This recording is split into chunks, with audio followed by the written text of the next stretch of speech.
Et la diglossie alors? Ah ben c'est un... Je sais pas mais je crois que c'est un truc médecin. Médical. Médical. Parce que tu dis... Oui, on dirait. On dirait un peu... ça sert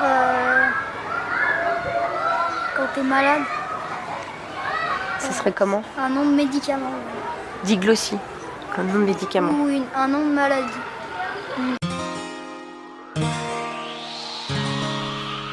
Pour moi, être un écrivain francophone, c'est être un écrivain qui parle français, tout simplement. Ce qui finalement ne dit pas grand-chose, puisqu'on pourrait parler français et écrire dans une autre langue.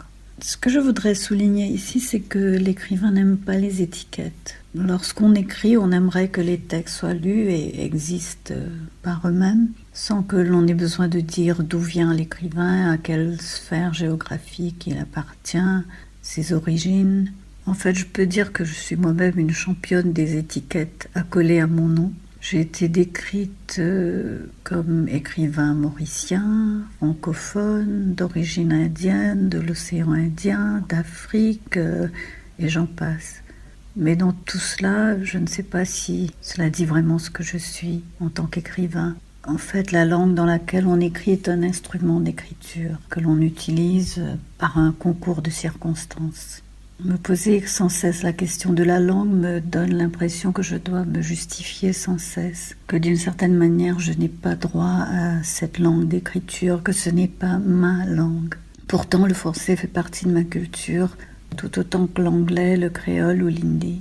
Ce sont là les composantes de mon identité, mais on ne reconnaît pas volontiers ces identités multiples qui nous composent, alors que le monde n'est pas monolithique, que les identités sont changeantes, et qu'elle devrait être une richesse et non une barrière.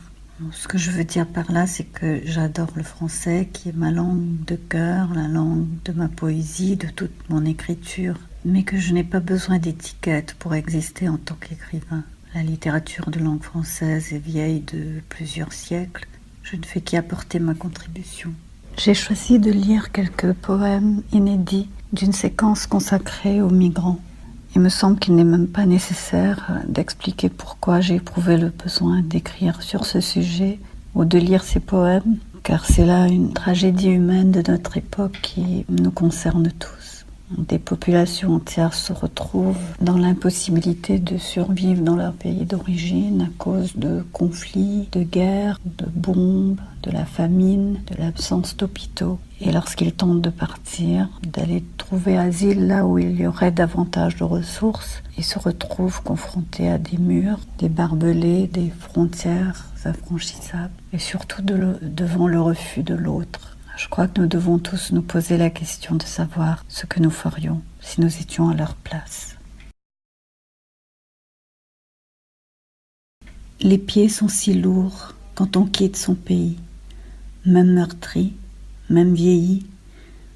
Les pieds sont si lourds de cette boue à l'odeur de métal, à l'odeur de soufre, la semelle figée par la mémoire, les jambes brisées par le passé.